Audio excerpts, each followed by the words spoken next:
Hey guys, welcome back to another Let Me Explain video. So today's topic is Aladdin 2019 is the best Disney live action adaptation.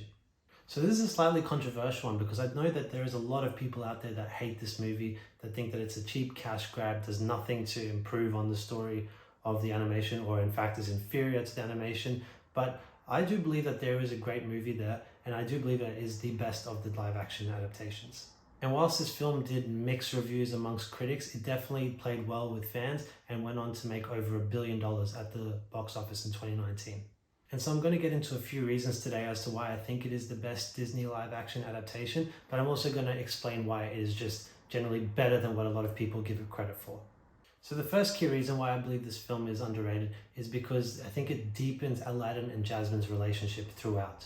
In the original, they have the encounter in the marketplace, and then after that, basically the next time they see each other is when he is Prince Ali, and almost straight away is on that magic carpet and they're singing A Whole New World together.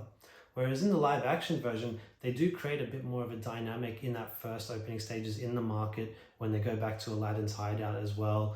And they create this extra plot point with the bracelet where Abu steals Jasmine's bracelet and Aladdin has to take it back to her. Just creating those extra scenes together help build up their chemistry before he eventually comes back as Prince Ali. And then once he is Prince Ali, there is even a more extended section there where he gets to know her a bit more and does a bit more to try and impress her, like the harvest dance scene, or just like in her room together and all that, and just the little things that they added here and there just to make it more fleshed out before they go on that magic carpet ride. And whilst this doesn't count, there's also a deleted scene for this film called Desert Moon. I wish this scene was in the film. It was great. It's a musical scene where basically Aladdin and Jasmine sing a duet called Desert Moon, but they're singing it apart, so they're not next to each other when singing it.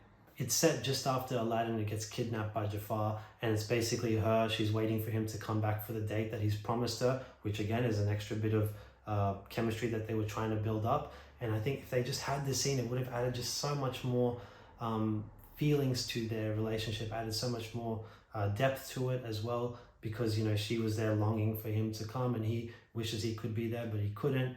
And, you know, it was 2 minutes. And if they just added that in, it could have given so much more depth again to their already, what I thought was well fleshed out relationship.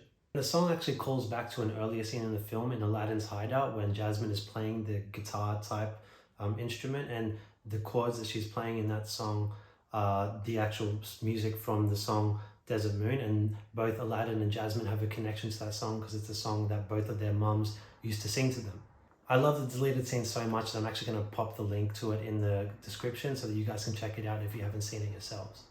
The second key reason as to why I think this film is so great is that Will Smith really exceeded expectations when it came to his performance as the genie. So if you remember back to the trailers that came out for this film before its release, the main thing that people criticized about this film was the appearance of Will Smith's genie. People were ragging on the few scenes that they saw of him because, you know, think, oh, it looks stupid. Why is he big and blue? He looks dumb. Why are they doing this? He'll never be as good as Robin Williams. And look, that's true. Robin Williams gave the single greatest vocal performance in an animation film, possibly of all time. Like his performance as the genie is second to none. And it was always going to be impossible for Will Smith to live up to that. But what he did do is he managed to actually make the role his own. You know, he brought Will Smith's own flavor and charisma to the role. You know, he brought his hip hop roots to the role too, like with some of the songs. And I thought he really left his mark on it and showed his own style, and definitely exceeded any of my expectations and a lot of other people's expectations too. And adding on to Will Smith's performance as the genie is also the factor that they gave him a love story and a backstory as well for his character to play with. You know, he falls in love with Jasmine's maid, Dahlia, and there's a fun dynamic there where they're two kind of fun characters that have this like fun chemistry and they make jokes together, and it plays nicely because whilst Aladdin's going on his love story journey, you know, they also give Genie something like a bit of extra personal weight to him beyond just being basically a slave and wanting his freedom. You know, it was nice to see that love story, and the way they introduced it at the beginning is like kind of a slight twist on events and how it comes full circle by the end that he now is married to Dahlia and has a couple kids. So I think those few additions to Genie's character were really nice little changes to this film compared to the original, just to kind of set it apart a bit. Does that mean that I believe Will Smith's overall performance is better than Robin Williams? Hell no, but I think he does a damn good job still with what he has. And yeah, it works really well in this film. The other key reason I want to talk about is the pacing of this film. I think this film really impressed me when I was watching it in the cinema and every time since, as to how well it is paced throughout.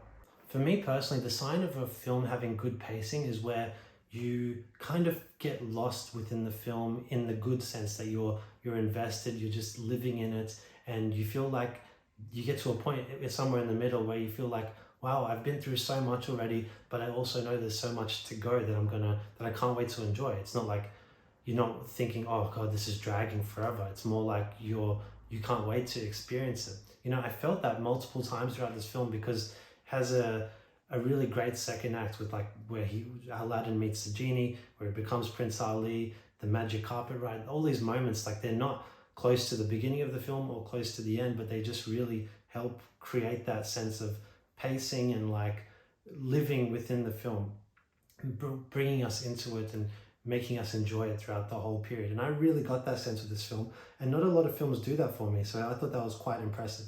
And I love that this film maintains its color, like compared at least to the original.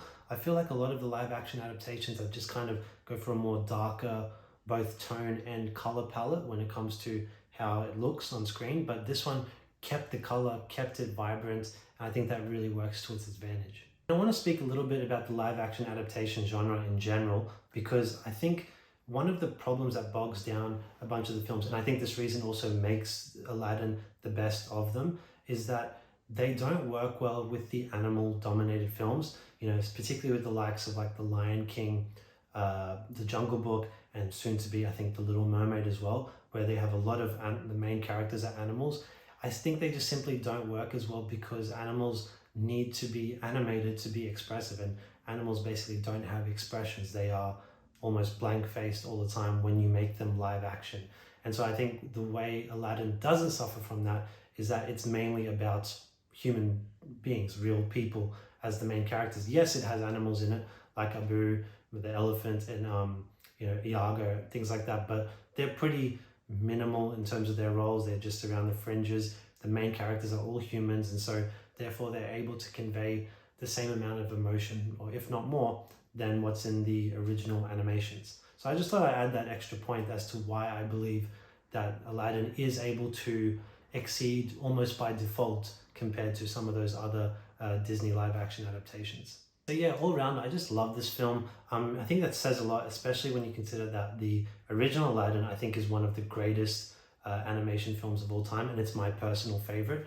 And I think the fact that when I went to see this live action one, that I came out of it pretty much just loving it almost as much as the original, I think says a lot. Look, it doesn't mean I speak for everyone, but I just think that I think it did a great job of conveying the original film and giving us what we wanted, those moments, those iconic moments, but also just adding some other things here and there just to flesh it out a little bit more. I think people that dislike this film are just going to dislike most live action adaptations no matter what. You just will always compare them to the animation and just say, what's the point of it? And I think that's a fair question, and no problem with that question if that's how you feel. I give it a chance, I give them a chance. I've liked or loved some of them, and I've hated and disliked some of them as well. So I just address them all on their own. And yeah, I think this film is pretty damn good.